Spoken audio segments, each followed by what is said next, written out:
L'exécutif gabonais est plus que jamais engagé pour le bien-être social des Gabonais et le président de la République, Ali Bongo Ondimba, compte sur le gouvernement pour une application stricte des mesures d'assainissement des finances publiques décidées en Conseil des ministres, lui-même ayant déjà montré l'exemple. Comment parvenir à une bonne application des mesures visant l'assainissement des finances publiques?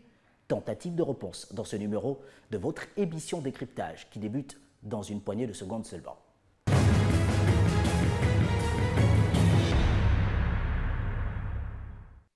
Madame, Messieurs, bienvenue sur Gabon 24. Nous recevons le ministre d'État, ministre de la Communication et de l'Économie numérique, porte-parole du gouvernement en la personnalité de Guy Bertrand Mapangou.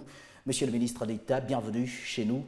Et c'est en espérant que nous aurons, et avec les téléspectateurs, l'occasion d'être édifiés sur l'assainissement des finances publiques et les stratégies de communication mises en place par le gouvernement dont vous êtes le porte-parole. C'est un plaisir d'être là.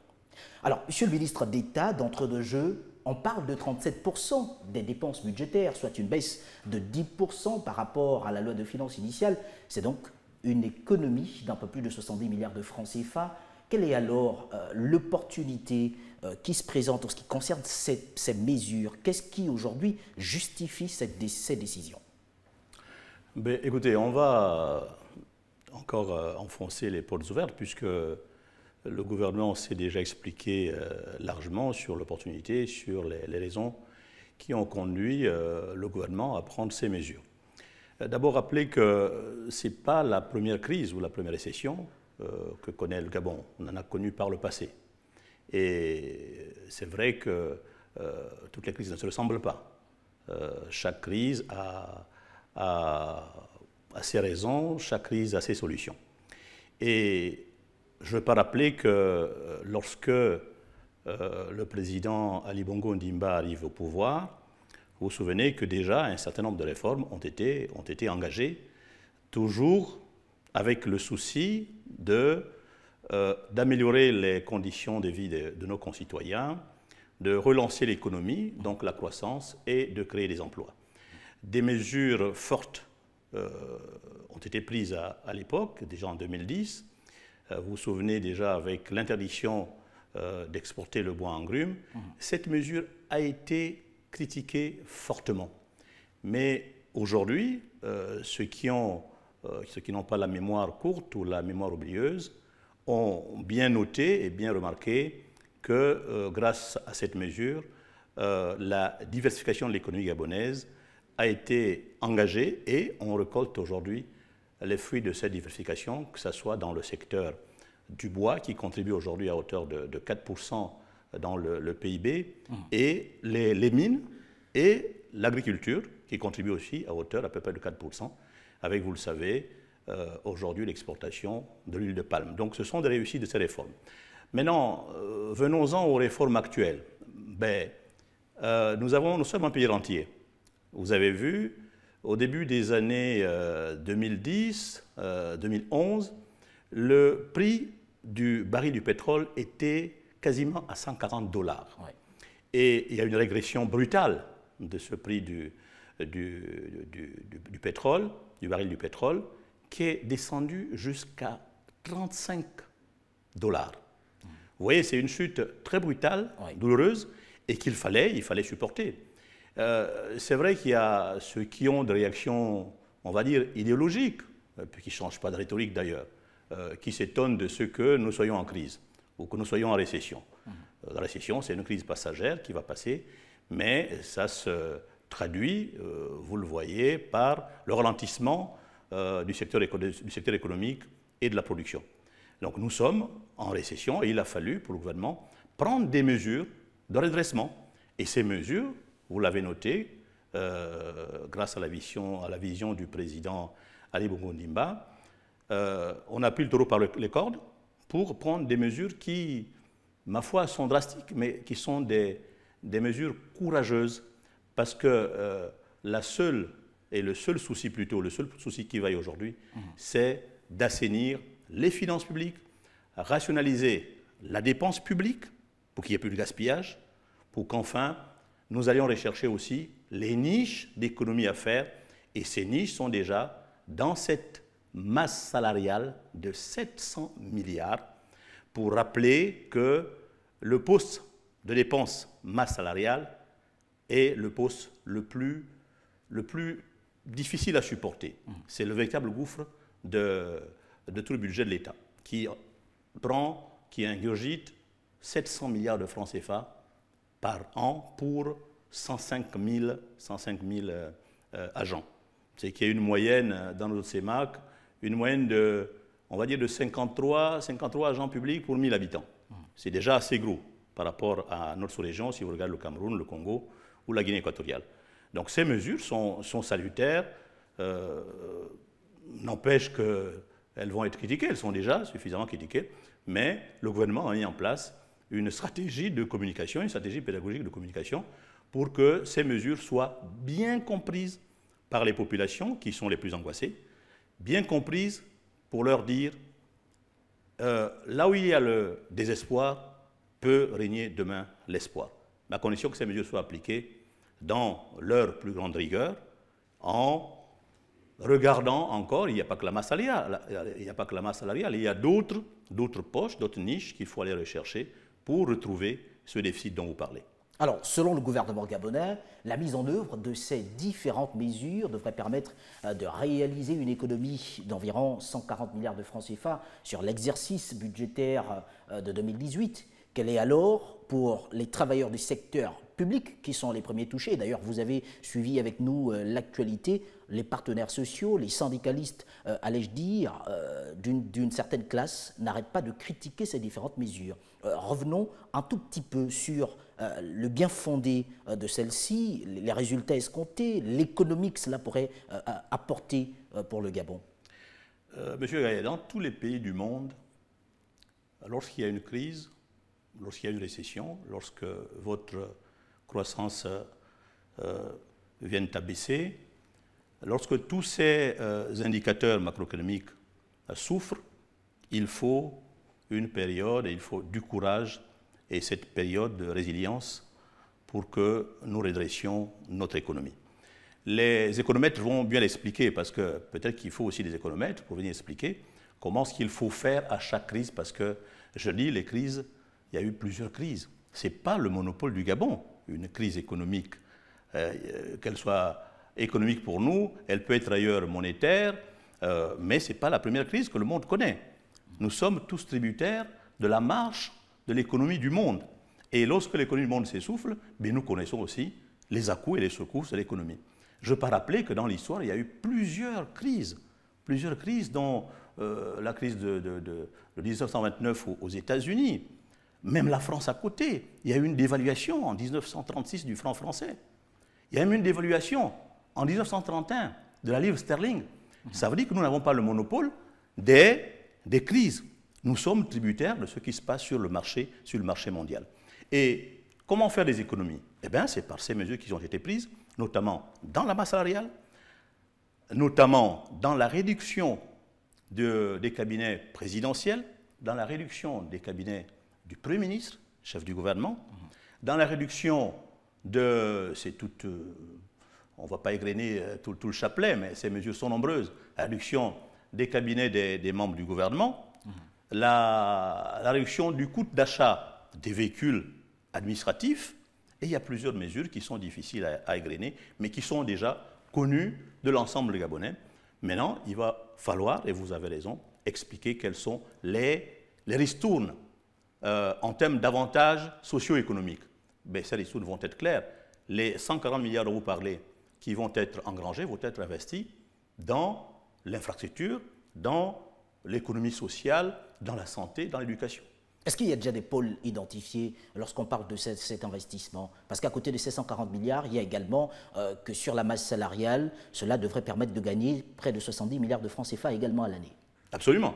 70 milliards par an, mais si nous ramenons les effectifs de 105 au moins 70 déjà, c'est un effort. C'est un effort qui va faire mal, mais il va falloir dégraisser. Il faut dégraisser le mammouth. Parce qu'on ne peut pas supporter une fonction publique de 105 000 agents où même le simple service public n'est pas rendu, le service au client n'est pas rendu. Mais qu'on vienne à critiquer le fait de vouloir dégraisser, de vouloir baisser la masse salariale, pour préciser, c'est important de préciser qu'il s'agit bien de la baisse de la masse salariale, pas la baisse des salaires. Et on a bien expliqué que dans la population la plus importante, donc 65% de la population qui gagne moins de 650 000, cette population n'est pas touchée. Donc nous touchons les plus gros, nous touchons ceux qui gagnent le plus. Donc c'est une justice, c'est comment dire, une sorte de solidarité envers les plus faibles que d'aller toucher dans ceux qui gagnent le plus, donc entre 1 million, 1,5 million, 1,5 million et 2 millions, et entre 2 millions et plus. C'est cette solidarité et cet argent qui va être engrangé dans ces économies, je l'ai dit, vont être investis dans les secteurs les plus importants qui concernent le social, notamment la santé, l'éducation, mais aussi investir dans l'infrastructure. Mais comment parvenir à faire accepter cela à ces partenaires sociaux? Prenons le cas, par exemple, de ceux du secteur santé, puisqu'il y a eu une déclaration qui a été faite il y a à peine 48 heures de cela, expliquant que s'il y avait une ponctuation sur leur salaire, parce que, vous le savez tout de même, ce sont des médecins et donc classés à une catégorie bien spécifique en ce qui concerne la fonction publique, et donc concernés par cette décote de 5 à 15% sur leur salaire. Alors, comment expliquer cela? Comment faire pour que ces médecins, par exemple, qui aujourd'hui brandissent un mouvement de grève, reviennent à la raison et comprennent qu'il s'agit du bien fondé de la nation tout entière? Il ne faut pas commencer par les médecins, il faut d'abord commencer par l'ensemble des syndicats qui comprennent peut-être pas très bien ces mesures. Mais je veux rappeler, comme disait Nelson Mandela, que là où il y a le conflit, il faut mettre la négociation. Que là où il y a la peur, il faut mettre le courage. Et là où il y a le désespoir, il faut mettre l'espoir. C'est ce qu'il faut dire aux syndicats. Et dans la stratégie de communication, puis vous avez posé la question, vous avez vu que nous avons commencé, l'ensemble des membres du gouvernement, dont le porte-parole que je suis, ont commencé à expliquer de manière pédagogique le sens de ces mesures. Et nous sommes allés plus loin, puisque certains membres du gouvernement ont même réuni les partenaires sociaux de chaque ministère sectoriel pour leur expliquer le bien fondé, mais aussi pour en faire les relais d'explication aux populations, à leurs adhérents. C'est de bonne guerre. Hein. Écoutez, vous avez vu un syndicat qui ne conteste pas une mesure. La preuve, c'est que même lorsqu'on a fait le nouveau système de rémunération qui valorisait les salaires, ils ont contesté. Donc ce n'est pas une mesure qui va toucher un petit pan de leur salaire qu'ils ne vont pas contester. Même quand ils gagnent bien, ils contestent. Donc c'est de bonne guerre à condition que cette contestation soit une contestation qui participe à la compréhension de ces mesures, et c'est leur rôle en tant que partenaires sociaux. Je crois que, je l'ai déjà dit ailleurs, les syndicats ne sont pas des partis politiques, ce sont des partenaires sociaux. Donc lorsque nous sommes en difficulté, ils doivent aussi prendre part, et malheureusement, pour certains, c'est plus des explications politiciennes et idéologiques, parce que lorsqu'on dit « oui, nous ne sommes pas responsables de cette situation, il faut qu'ils payent eux-mêmes ». Mais non, mais le Gabon, c'est l'ensemble des populations, c'est l'ensemble des fonctionnaires, c'est l'ensemble du secteur privé, c'est toute la nation qui est touchée par cette crise. Donc il n'y a pas à rétropédaler, à revenir pour accuser ceux qui sont responsables. Et ça me permet aussi, ça me donne l'occasion de rappeler que ceux qui critiquent aujourd'hui étaient là où nous sommes. Donc c'est très facile de critiquer naturellement, puisque l'art est difficile, donc on critique. La preuve, c'est que, je l'ai dit au début, la rhétorique de l'opposition, chaque fois qu'il y a une réforme depuis 2009, la rhétorique ne change pas, c'est la même. Vous êtes responsable, vous. Mais je veux rappeler mon ami Toutoumaï. Mais mon ami Toutoumaï a été, je crois, conseiller financier du ministre Charles Mba. Je vous permets la parenthèse. Au ministère du budget. Non, là je parle, je saute un peu le pan, je veux remercier les syndicats, puisque c'est la critique qui a cours aujourd'hui dans les chaumières et dans les troquets. Quand on vient critiquer, il faut qu'on sache aussi qu'on a été à cet endroit il y a quelques années, donc il ne faut pas avoir des souvenirs qui meurent rapidement comme fleurs au soleil. Maintenant, sur les syndicats, cette stratégie continue à travers les syndicats qui comprennent ces mesures, parce que ce n'est pas tous les syndicats, mais il y a des syndicats qui ont pour mission de détruire ce que le gouvernement fait. Je ne sais pas si c'est leur bon rôle, parce que imaginez qu'il n'y ait plus de travail au Gabon, mais il n'y aura plus de syndicats parce qu'il n'y aura plus à revendiquer. S'il n'y a plus de production, il n'y a plus d'emploi. S'il n'y a plus d'emploi, il n'y a plus de richesse. Et s'il n'y a plus de richesse, il n'y a plus de croissance. Alors en ce moment, si nous restons les mains croisées, qu'est-ce que les syndicats vont revendiquer demain? C'est ça le problème. Je crois qu'il faut appeler à la conscience de tous les partenaires sociaux, et naturellement dans toute réforme, elle est difficile à faire passer, mais il faut allier souvent pédagogie et concertation. Et je crois que ces concertations ont commencé avec certains syndicats qui ont souhaité déjà comprendre, échanger avec les membres du gouvernement, échanger avec le gouvernement pour comprendre l'intérêt de ces mesures prises pour redresser la production, redresser l'économie de notre pays. Alors, est-ce qu'aujourd'hui, Guy Bertrand Mapangou, puisque vous êtes le porte-parole du gouvernement gabonais, ces syndicalistes l'ont souvent dit, ce qui est fait pour nous et sans nous et contre nous, est-ce qu'aujourd'hui, ce ne serait pas un problème de communication qui ferait que ces partenaires sociaux ne comprennent pas non seulement ces mesures d'assainissement des finances publiques, mais s'opposent également et prennent des postures que je qualifierais certainement de politiques? Je ne veux pas vous rappeler Antigone. Il y a des gens chez nous, au Gabon, dont la spécialité est de ne pas vouloir comprendre, refuser de comprendre. On peut dire que c'est de bonne guerre, c'est leur rôle de critiquer. Mais le premier rôle d'un syndicat, c'est défendre le travail, défendre la corporation. C'est ça d'abord le rôle d'un syndicat. À supposer, je vous l'ai dit, qu'il n'y ait plus de job, qu'il n'y ait plus de travail au Gabon, il n'y aura aucun syndicat. Donc il serait de bon aloi que les syndicats, qui sont pour certains dirigés par des personnes intelligentes, par des personnes qui sont des personnes conscientes de l'avenir du Gabon, de ce que le Gabon doit être demain pour nos enfants et nos petits-enfants, ceux-là savent que ces mesures sont importantes, ces mesures sont un passage obligé pour redresser les finances publiques, pour rationaliser la dépense et pour mieux investir, pour mieux placer l'argent du Gabon dans l'investissement. Et c'est l'investissement qui peut produire demain des emplois. S'il y a l'investissement dans le BTP, ça va produire des emplois. S'il y a l'investissement dans le bois, dans les mines, ça va produire des emplois, donc des richesses. Et vous savez que dans toute récession économique, les plus grands maux d'une récession, c'est l'augmentation du chômage, même les faillites. Et ce n'est pas étranger qu'il y ait une réponse des syndicats en face. Et dans toutes les crises connues dans le monde, les syndicats ont été en face, mais ont souvent contribué pour ne pas critiquer, pour critiquer et encore critiquer.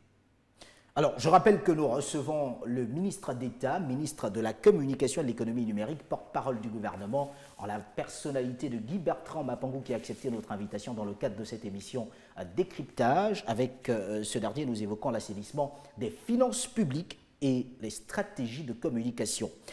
Monsieur le porte-parole du gouvernement, la réduction des cabinets ministériels, par exemple, je me permettrai de le dire, vous êtes vous également passé par cette étape.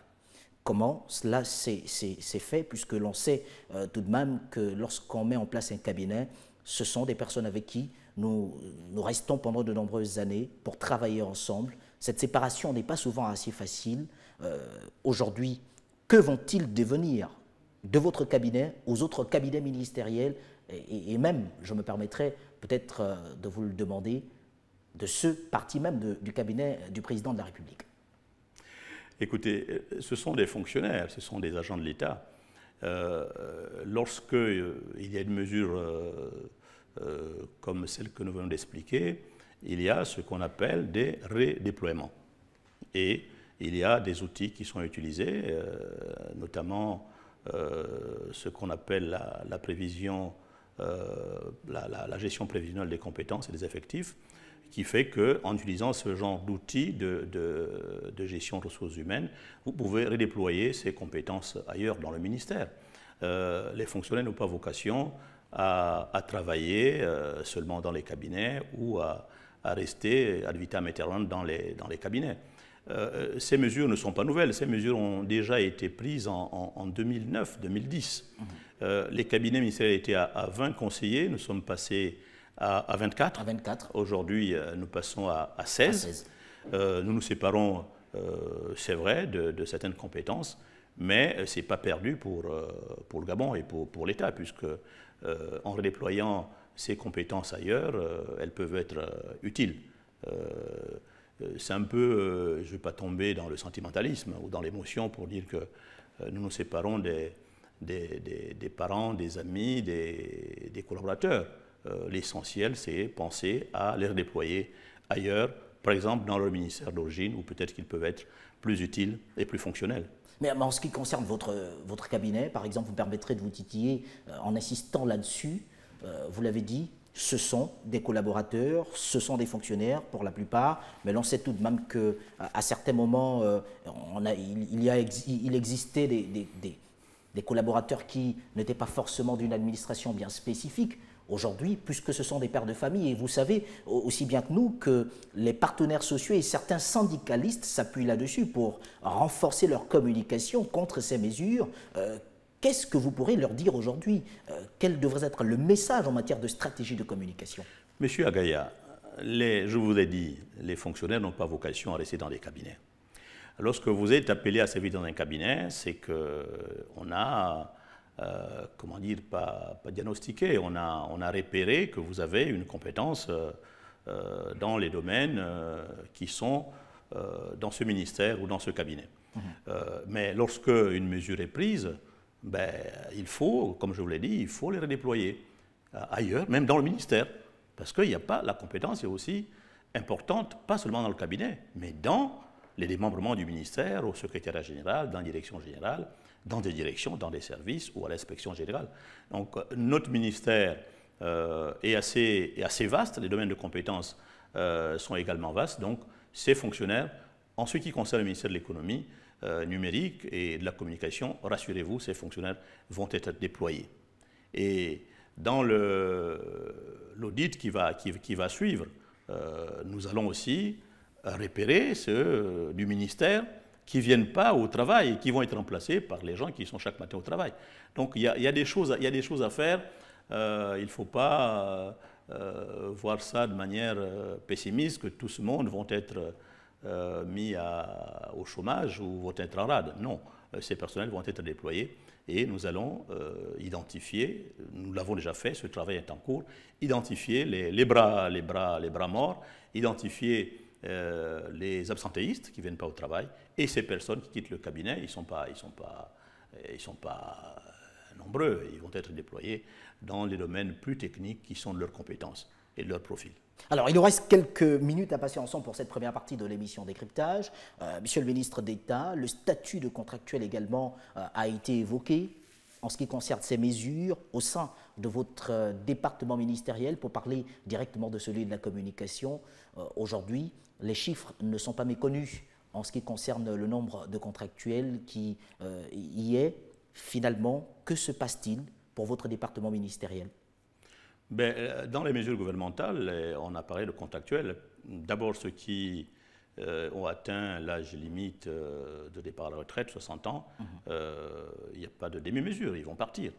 Et nous allons voir aussi, dans la tranche de moins de 60 ans, les contractuels qui sont utiles au ministère, dans chaque secteur. Je vous dis, dans un secteur comme le nôtre, si vous avez 1000 personnes et que c'est le tiers qui travaille, ça peut être difficile. Et je ne dis pas que nous allons trinquer tous, mais il y a des mesures en interne qui vont être prises pour, on ne va pas utiliser des termes forts, on va dire, on va nettoyer un peu ce ministère où il y a beaucoup d'agents qui ne travaillent pas. Il n'y a pas que les contractuels, hein. Il y a aussi les fonctionnaires, il y a aussi les agents de la main-d'œuvre non permanente. Nous allons faire un diagnostic interne pour ne retenir que ceux qui travaillent. Et ceux qui ne travaillent pas, mais ma foi, ils vont être touchés par ces mesures. Et cela, c'est aussi bien pour votre département ministériel que pour tout. Mais absolument, mais si on veut faire des économies en disant qu'il faut réduire cette fonction publique de 105 000 agents à 70 000 agents, par exemple, il faut bien toucher. Naturellement, il y a des mesures d'incitation au départ, comme le départ en pro-retraite, comme les reconversions, comme les départs volontaires, et aussi comme le redéploiement des effectifs dans le métier qui est le vôtre. Si vous êtes journaliste, mais Dieu, qu'est-ce que vous faites à la Direction générale du budget? Si vous êtes médecin, mais qu'est-ce que vous faites directeur général de l'économie? Il faut redéployer les compétences en fonction des secteurs. Peut-être placer l'homme qu'il faut à la place qu'il faut. Monsieur le ministre d'État, dès cette fin du mois de juillet, par exemple, les fonctionnaires devraient être mis sur banc de caisse.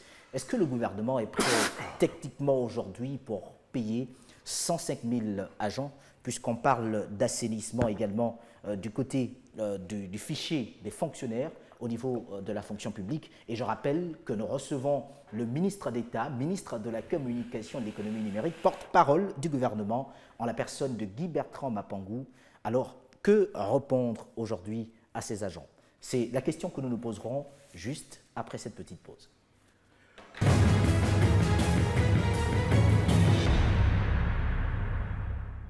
L'émission Décryptage se poursuit et nous recevons le ministre d'État, ministre de la Communication et de l'Économie numérique, porte-parole du gouvernement, Guy-Bertrand Mapangou, qui a accepté notre invitation, et Uriel Abaga de notre rédaction nous a rejoint. Bienvenue Uriel. Merci Armstrong, bonsoir, bonsoir Monsieur le ministre d'État. Bonsoir.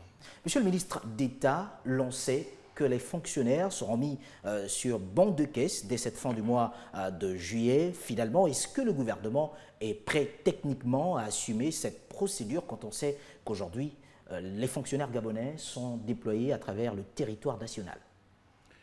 D'abord, ce n'est pas la première fois que le gouvernement distribue les salaires par boloncaisse pour essayer de contrôler la présence ou non des agents qui touchent indûment des salaires. Cette mesure a été prise, elle est essentielle. C'est une mesure de contrôle physique de nos agents, ministère par ministère, et les DCRH, les directeurs centraux de ressources humaines, seront tous mis à contribution pour contrôler qui vient au travail ou pas. Ce n'est pas un secret, et c'est connu de tous les Gabonais qu'il y a des agents, qu'il y a des fonctionnaires, sous le prétexte fallacieux de ne pas avoir un poste de travail ou un bureau, restent chez eux et se pointent tous les 25 à la banque. Ça, c'est connu. Alors, est-ce que c'est mauvais pour un pays qui souhaite retrouver son équilibre économique, qui souhaite assainir ses finances publiques? Est-ce que c'est mauvais que nous contrôlions nos agents pour l'effectivité de leur présence au travail? Ces mesures sont prises, eh bien, le gouvernement va poursuivre ce processus et chaque ministère va pouvoir contrôler. Il peut y avoir des embouteillages, c'est normal parce que regardez les embouteillages, ce n'est pas seulement quand il y a des bons de caisse, regardez les embouteillages à partir de minuit devant les banques. Donc il y aura des embouteillages, mais il y aura toujours moyen de trouver des solutions pour que celui qui est au travail, celui qui est connu pour être présent au travail chaque jour, ben, aura son bon de caisse. Mais ceux qui sont très loin, ceux qui sont, je veux parler de ceux-là qui sont en stage ad vitam aeternam, qui reçoivent des salaires de leur pays, qui pour certains sont devenus citoyens américains, canadiens, français, citoyens du bout du monde, ben, ceux-là perçoivent des salaires, même ceux qui sont au Trocadéro aujourd'hui à Paris reçoivent des salaires alors qu'ils ne sont pas au Gabon. Et il faut bien que nous contrôlions physiquement ceux qui sont présents, ceux qui travaillent. Parce qu'on ne peut pas accepter très longtemps que cette fonction publique devenue aujourd'hui moribonde, sans service public à l'usager, puisse prospérer. Il faut bien dégraisser. Voilà. Et ce sont des mesures de contrôle pour davantage dégraisser et trouver les 70 milliards qui sont prévus dans l'économie sur la masse salariale. Monsieur le ministre d'État, il y a la volonté de contrôler, de voir qui est vraiment à son poste, qui vient vraiment à son travail, qui exerce vraiment les fonctions pour lesquelles il est employé. Mais en même temps, il y a plus de 100 000 fonctionnaires au Gabon. Est-ce qu'on ne prend pas le risque là d'avoir de longues journées, de longues semaines sans trouver personne dans l'administration publique? Comment ça trouver une personne? S'il faut aller prendre un bon de caisse, s'il faut aller faire des queues pour prendre un bon de caisse, dès que le salaire et actionner le 25, même ceux qui sont à Molengbinza se retrouvent à Libreville ou à Chibanga pour toucher leur salaire.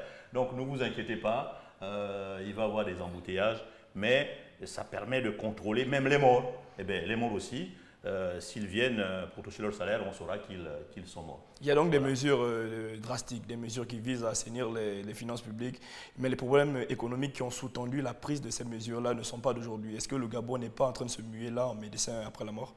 Oh, pas du tout. Pas du tout. Vous m'étonnez. Vous m'étonnez. Je vous l'ai dit que le Gabon n'a pas le monopole des crises. Il y a des crises qui sont des crises mondiales, monétaires ou économiques ou financières, mais le Gabon, c'est un pays entier.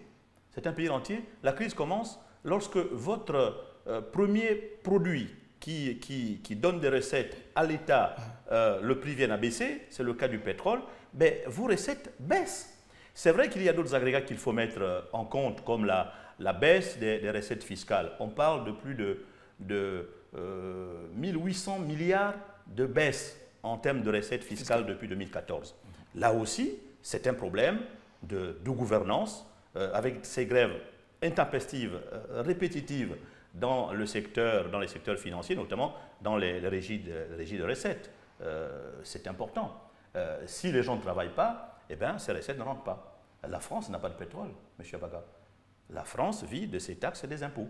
Et donc, si nos recettes fiscales baissent, et si le peu que nous avons est englouti dans les charges de personnel, dans les salaires, ça représente aujourd'hui 59,5% de recettes fiscales qui sont englouties dans les salaires. C'est déjà énorme.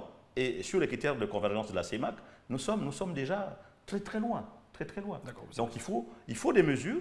Cela fait mal, cela peut se comprendre, mais il faut bien passer par là, parce que dans une crise, ben, il faut des mesures fortes. Et nous ne sommes pas les premiers à réformer. La réforme, elle est toujours difficile, mais lorsqu'elle est bien comprise, bien expliquée, et lorsqu'il y a un espoir d'une ristourne, d'un impact, d'un avantage social et économique à court ou long terme, et on parle de 3 ans, rassurez-vous que dans 3 ans, si ces mesures sont bien implémentées, sont bien appliquées, et bien dans 3 ans, peut-être nous connaîtrons l'embellie souhaitée par nos populations. Et puisqu'on parle d'équilibre financier, on parle d'économie à faire, il y a l'analyste économique Maïs Mouissi qui semble apprécié ou considéré par le pouvoir en place à Libreville, qui nous a informé il y a quelques semaines que l'ancien vice-président toucherait une retraite qui équivaut à 91 millions de francs CFA. 91 millions, excusez-moi, de francs CFA. Il y a les anciens premiers ministres qui sont à environ plus de 40 millions de francs CFA. Est-ce qu'il n'y a pas une possibilité, monsieur le ministre d'État, de diminuer, peut-être de faire une décote sur ces retraites-là pour permettre à l'État de faire des économies? Écoutez, je ne connais pas M. Maïs Mouissi.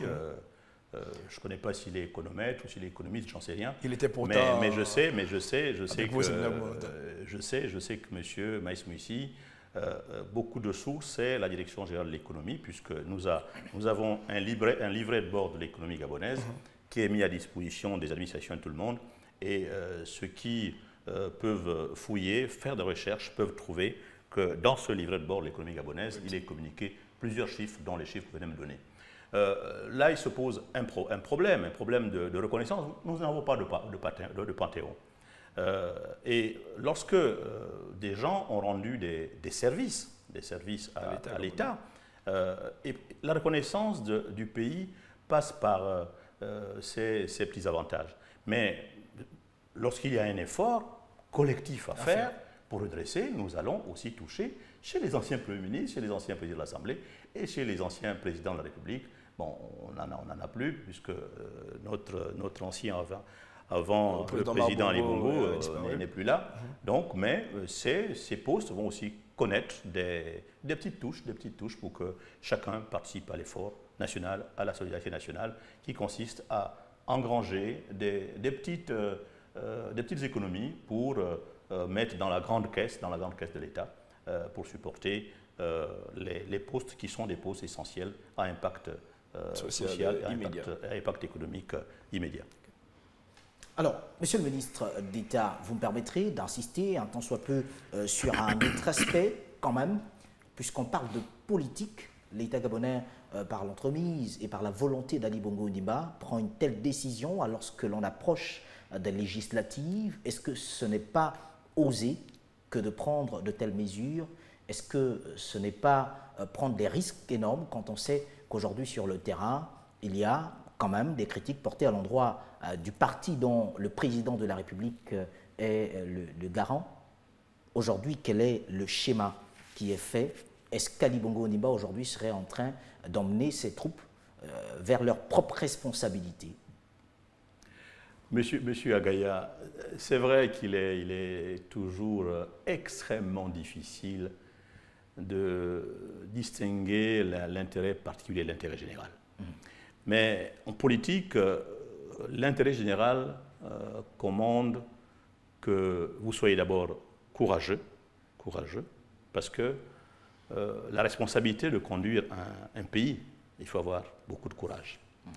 Et s'il venait, vous parlez des élections législatives à venir, mais on a conscience que nous avons les élections. Mais que faire si nous nous préoccupons de nous-mêmes, des politiques, mais que faire de nos concitoyens qui sont plus angoissés par ce qui se passe?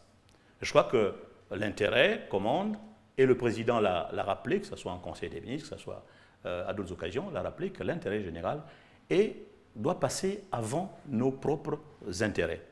Et s'il arrivait de nous faire emporter par on va dire, par cette vague ou par cette bourrasque des élections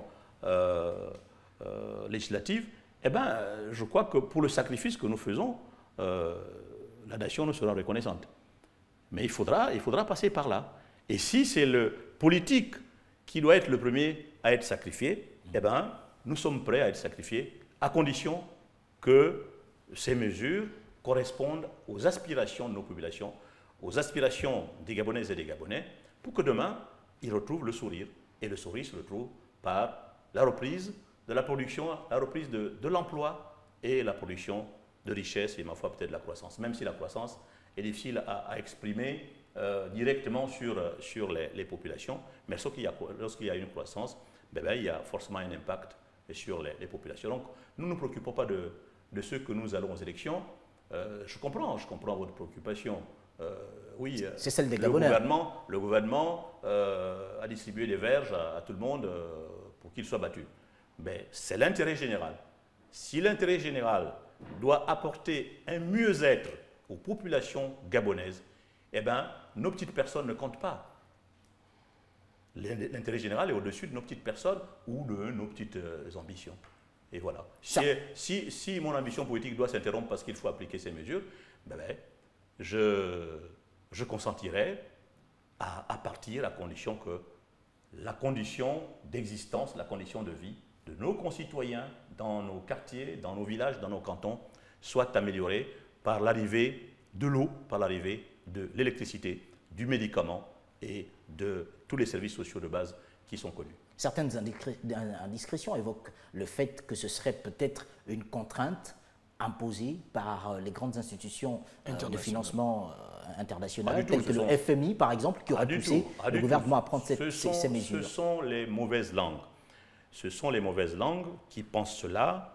Le représentant du FMI est à Libreville. Vous avez vu lors de cette rencontre dirigée par le Premier ministre avec les représentants du G20, nous avons bien expliqué devant la représentante de la Banque mondiale et du FMI qui n'ont à aucun moment demandé au Gabon de réduire sa masse salariale ou de prendre des mesures drastiques. Ces mesures sont le courage du gouvernement et du président de la République pour redresser la situation économique. Le FMI n'a jamais demandé, ni la Banque mondiale demandé au Gabon de faire ces mesures. C'est l'option choisie par le gouvernement gabonais, par le président de la République, pour ramener les signaux au vert de notre économie, parce que tous les signaux macroéconomiques, vous les voyez, sont quasiment au rouge, on ne va pas dire à l'orange, quasiment au rouge, et il faut des mesures. Mais vous avez vu, quel est le pays qui ne prend pas des mesures lorsque vous êtes en difficulté? Et c'est quand vous êtes en difficulté qu'on reconnaît, qu'on mesure même votre capacité de résilience, votre capacité à redresser votre pays. Et c'est ça la responsabilité des gouvernements. et d'un chef d'État. C'est ça la responsabilité. Vous voulez, enfin c'est quand même assez grossier, on va se croiser les bras, nous sommes en récession, même si cela peut être passager, nous sommes en récession, mais il faut bien prendre des mesures pour redresser. Mais si ça passe par le sacrifice des plus gros, ben, nous trinquerons. Monsieur Guimaton Mapangou, il y a la question des agences qui sont pléthoriques sur le territoire gabonais depuis l'arrivée au pouvoir du président Ali Bongo Ondimba. Et ces agences créent parfois l'amalgame et forcément, obligatoirement, trop de dépenses. Par exemple, on ne sait plus exactement qui fait quoi entre l'Agence gabonaise de grands travaux d'infrastructure, entre le Fonds gabonais d'investissement stratégique, le ministère des infrastructures et le bureau du plan stratégique Gabon émergent. Est-ce qu'il n'y a pas... selon vous, il n'y a pas selon vous, parce que vous portez la parole du gouvernement gabonais, vous portez la parole de l'État, est-ce qu'il n'y a pas une possibilité de réduire le nombre d'agences pour permettre à l'État d'assainir ses finances? Mais le président l'a dit, le gouvernement l'a dit, ces agences, le nombre des agences vont être sinon de moitié, réduites de moitié. Parce que vous avez raison, il y en a qui ont prouvé leurs limites. Leurs limites. Et déjà au départ, je crois que la vision du président de la République, en 2009, je crois qu'elle a été mal comprise et mal implémentée. Il n'avait pas demandé de faire 10 000 agences. Il avait demandé de faire des agences, notamment dans la construction et le contrôle des infrastructures routières et des bâtiments, pour que nous ayons l'expertise d'un major mondial qui est connu, qui nous accompagne en ce qui concerne la NGT, pour que nos travaux et nos études soient réalisés avant même le démarrage des travaux, ce qui ne se faisait pas. Donc ça, c'était salutaire.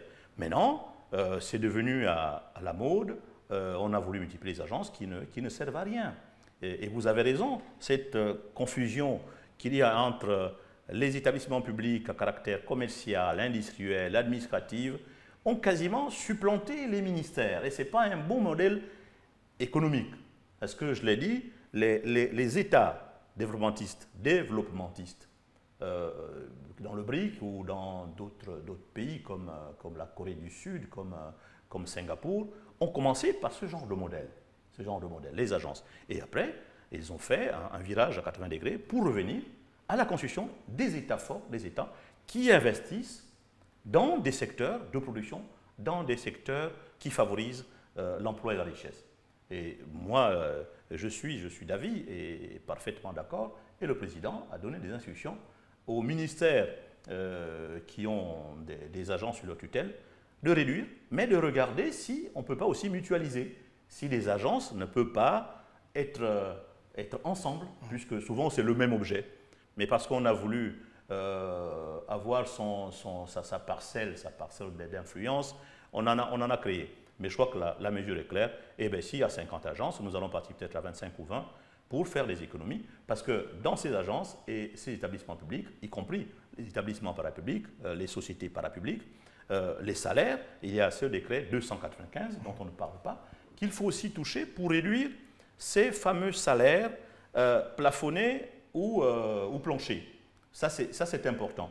Maintenant, il faut distinguer aussi dans ces agences qui regorgent des compétences que nous allons débaucher ailleurs.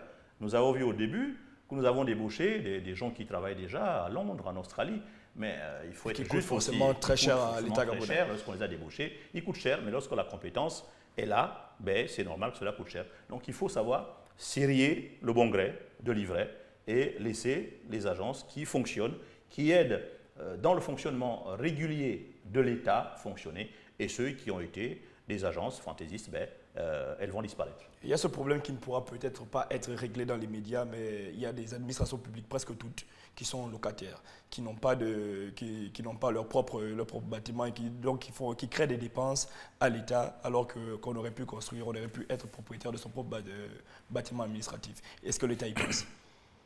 C'est déplorable. Et vous avez raison. Aujourd'hui, nous avons des administrations qui louent chez des particuliers étrangers. À hauteur de centaines de millions. Ce n'est même pas des investissements qui sont réalisés par les Gabonais, mais par des étrangers, ou bien sous couvert des noms de nationaux. C'est assez dommage, c'est déplorable. Et je crois que déjà en 2010, le président Ali Bongo, à seulement 1 an et demi d'exercice de pouvoir, avait demandé au gouvernement, notamment au ministère financier, de s'investir dans la construction des ministères. Les ministères aujourd'hui sont logés dans les conditions que vous connaissez. Et si tout le monde avait suivi cette instruction, on ne serait pas là. Mais on a siphonné les deniers publics pour aller construire ces immeubles avec on va dire, des partenaires qui ne sont pas des nationaux, mais qui sont connus. Et c'est là où l'opération Mamba, qui est aussi une opération d'assainissement des finances publiques, qui est aussi une opération de moralisation de la vie publique.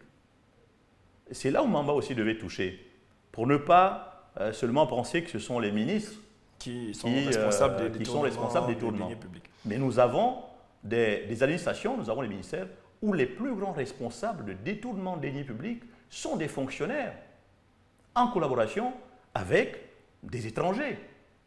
Et cet argent souvent ne reste pas au Gabon, cet argent sort. Maintenant, l'opération Mamba, il faut qu'on s'intéresse pour voir si ces bâtiments ont été réalisés avec l'aide de l'argent gabonais, eh bien, il y a ce qu'on appelle de l'expropriation pour cause d'utilité publique.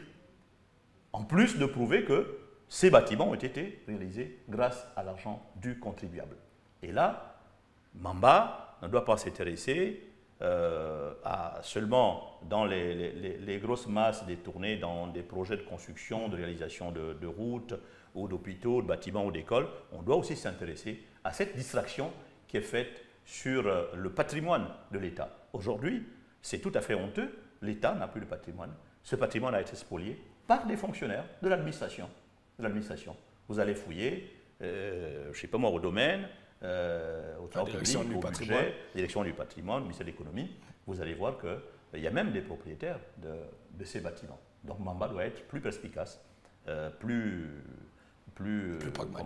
pragmatique et plus vigoureux même.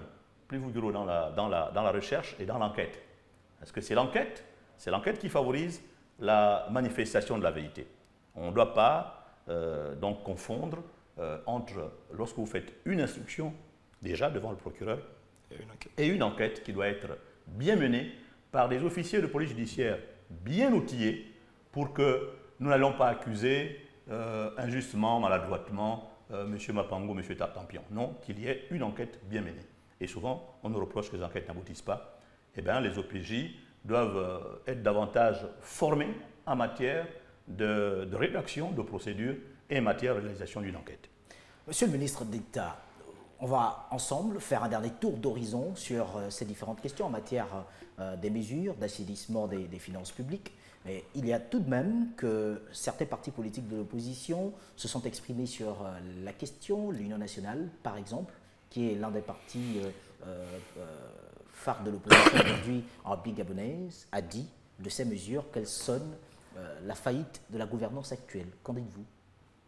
Mais c'est ce que je disais tout à l'heure, M. Agaya. C'est pratiquement je ne veux pas être insultant, c'est la gabonite qui consiste chez nos frères d'en face, ceux qui sont opposants aujourd'hui, qui étaient avec nous hier, qui ont cette propension à critiquer pour critiquer. Je ne connais pas, je vous l'ai dit, je ne connais pas d'État lorsque nous sommes en crise qui doit se croiser les bras.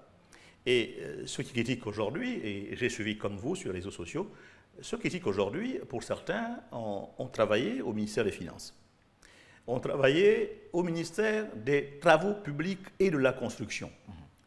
Nous parlions il y a un instant du déficit des immeubles qui pourraient abriter les ministères ou les institutions. Mais il se trouve que le président actuel de l'Union nationale a été 25 à 30 ans ministre, très puissant ministre de la construction et de l'équipement. Si on était un peu révisionniste, il faut aller chercher aussi dans l'histoire et dégager la responsabilité de chacun. Parce qu'il est très facile de se gargariser en disant c'est la responsabilité de tel, mais quand M. Ali Bongo arrive au pouvoir, Mais nous avons déjà des problèmes de bonne gouvernance et de détournement des deniers publics. Comment ont-ils construit leur richesse d'aujourd'hui, leur matelas financier qui leur permet aujourd'hui de faire de la politique? Comment ont-ils fait? Ont-ils hérité de qui? Peut-on me montrer une exploitation agricole, forestière, des ascendants de tous ceux qui critiquent aujourd'hui? Non, on ne va pas faire de polémique. On ne fera pas de polémique. Je dis que ce sont des réactions idéologiques et je n'ai pas été surpris de voir que c'est la même rhétorique qui est utilisée depuis que M. Ali Bongo est au pouvoir, mais en oubliant qu'ils ont été, par le passé, responsables à des endroits très importants. M. Jean Ping aussi, je veux le rappeler, a été ministre de l'économie et des finances. Même si ce n'est pas de ça dont il est question. Alors, c'est jamais de leur faute. Quand on traverse la chaussée pour aller sur le trottoir de gauche, ben, ce n'est plus de leur faute. Ça, c'est la mémoire oublieuse, la mémoire temporaire. Mais on a tous une responsabilité devant l'histoire de ce pays. Ne vous en faites pas. Les populations savent, même si aujourd'hui on accuse tout le monde, on est tout blanc, on n'a jamais rien fait, on n'a jamais eu de responsabilité, et ils sont dans le droit fil de quelqu'un qui disait « j'ai jamais gouverné ». Eux aussi n'ont jamais gouverné. Mais ils ont été aux affaires. Et je vous assure que les populations gabonaises, les générations qui ont 30 ans aujourd'hui, 40 ans, savent qui a été aux affaires et qui portent la responsabilité aussi d'avoir brisé, plombé les finances publiques, donc l'évolution du Gabon et le développement économique du Gabon. Ceux-là auront devant le tribunal de l'histoire aussi une responsabilité. Et nous, les crises, nous avons pris, on parle souvent seulement de cette histoire du baril à 140 $, mais on a oublié dans quel état nous avons pris le pays. On ne fait pas de procès. Il n'y a pas de procès à faire à ceux qui ont dirigé le pays. Mais Omar Bongo n'était pas tout seul. Il avait des collaborateurs comme Ali Bongo aujourd'hui. Mais certains collaborateurs d'Ali Bongo qui ont trempé dans la soupe pour siphonner les finances publiques, certains ont connu le sort que vous connaissez. Mais à aucun moment, ceux qui ont servi par le passé, qui ont été responsables de certaines choses, il suffit de voir leur cadre de vie. Leur cadre de vie, M. Agaya, pour soupçonner que ce n'est pas un héritage. Monsieur le ministre d'État, reçu des ascendants. N'est-ce pas une faiblesse de l'opération Mamba, parce qu'on a l'impression qu'elle ne s'attaque aux membres immédiats, aux membres récents du pouvoir, et toutes ces personnes que vous dénoncez mais ne sont parce pas que prises en considération. La panthère mange d'abord les bêtes qui lui ressemblent. Et pour dégager la responsabilité d'Ali Bongo Ondimba, ben, il ne peut pas s'entourer des gens qui sont responsables de détournement des deniers publics. Ben, s'attaquer par là, ce n'est que justice. Pourquoi voulez-vous qu'on s'attaque d'abord ailleurs? Mais on commence par soi-même. C'est ça aussi la responsabilité. C'est ça aussi prendre part à la moralisation du pays. Et je crois qu'Ali Bongo, en acceptant que certains de ses collaborateurs soient confondus par la justice, c'est déjà quelque chose d'important qui ne se voit pas souvent en politique. On parle de moralisation du pays, monsieur le ministre d'État. Il y aura donc pendant 3 ans le gel des avancements, des titularisations, des mises en stage et de plusieurs autres activités comme ça de l'administration publique. Est-ce qu'on ne prend pas le risque d'avoir une administration qui n'est pas performante, une administration qui ne se recycle pas et donc qui n'est pas efficiente mais déjà, elle n'est pas performante. Je vous l'ai dit, elle n'est pas performante. D'accord. Malgré le fait qu'on soit 105 000, l'administration n'est pas performante. Ce n'est pas parce qu'on engagerait davantage qu'elle serait performante. Donc je crois que ce sont des mesures importantes, qui sont des mesures temporaires. Nous avons dit 3 ans. 3 ans, mais il faut rassurer ceux qui sont dans des écoles de formation. Il y a ce qu'on appelle le remplacement numérique. D'accord. Et s'il y a remplacement numérique, ça veut dire que ces gens qui sont en formation aujourd'hui, qui sortent demain, qui avec un CAPC, pour prendre le cas de l'enseignement secondaire, qui avec un doctorat de médecine, ben, ces gens pourront être casés à la place de ceux qui vont en retraite. Mais ces mesures doivent être réalisées parce que c'est par là qu'il faut faire d'abord des économies pour rappeler, et je vous l'ai dit, que les charges de personnel constituent aujourd'hui le premier poste de dépense en République gabonaise. Guy-Bertrand Mapongou, merci d'avoir accepté notre invitation. Tout de même, je vous demanderai peut-être de le repréciser pour ces nombreux compatriotes qui sont fonctionnaires aujourd'hui. Ce mois de juillet, tout le monde, sur banc de caisse, sans inquiétude, les mécanismes seront mis en place. Tout le monde sur le banc de caisse, il n'y a pas de retour. Tout le monde sur le banc de caisse. Et mon collègue ministre de la fonction publique a dû s'expliquer ce matin sur la manière dont cette distribution de bons de caisse va pouvoir s'implémenter. Nous sommes conscients qu'il va y avoir des légers embouteillages, mais il faudra faire avec parce que cette mesure, le contrôle physique, est très, très, très importante. Les gens ne viennent pas au travail, touchent de l'argent.